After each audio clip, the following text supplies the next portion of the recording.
You do know that your fiancé, Andrew, confessed to doing this. I do.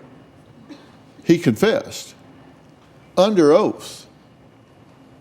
Under penalty of perjury, he confessed what he did in graphic detail. Yes.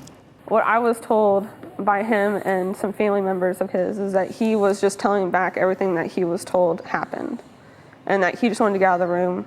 He had a awful morning. He went to bed at like 5 a.m., got woken up by the police at 8, and was given 2 monsters and stuck in the corner of a room and was just like interrogated for 3 hours. And he is not very bright when it comes to the law. He didn't understand that his rights at all. And that's just what he told me. And you believe that? I did. So they took him in the room for 3 hours. Yes. Which is the length of a movie. Just to put it in context, it's the length of a movie. And during that time, he became so pressured and so under the gun that he swore under oath to a crime that he knew would put him in the penitentiary for years. He said, I would rather go to the penitentiary for years than to stay in this room. Does that make common sense to you? Not really. Well, how do you square that up? Honestly, I was really mad at him for confessing, because he said he didn't do it, and I didn't talk to him for like a good 3 months. And then, he called me from jail and told me that, everything, and he was sorry that he confessed, and he just wanted to, tell the truth, and he wanted, a fair trial. And, we tried to get those things, but we didn't get them at all. Do you know what I did before I did the Dr. Phil show? No. I am trained in psychology, clinical psychology, and forensic psychology. And I worked as a trial scientist most of my professional career.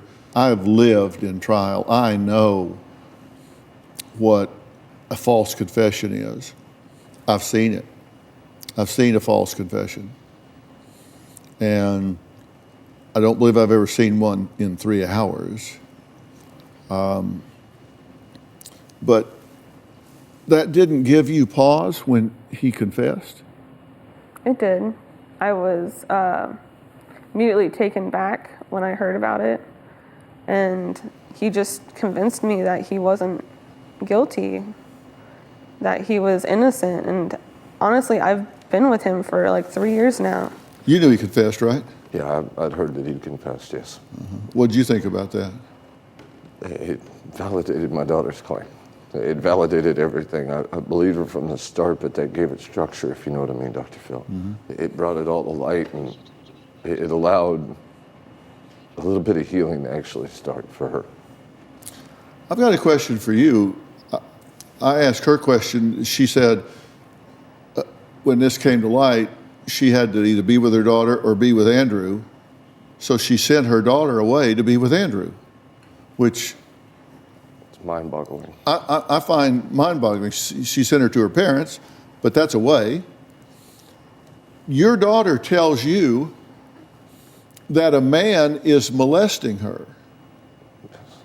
And you sent her back to that man. Yes. After speaking with the police suggested that since there was a custody order, I had to. I had no choice in it. Did you consult a lawyer? I did not consult a lawyer. I just consulted the police. Of course, hindsight being 20/20, I wish I would have.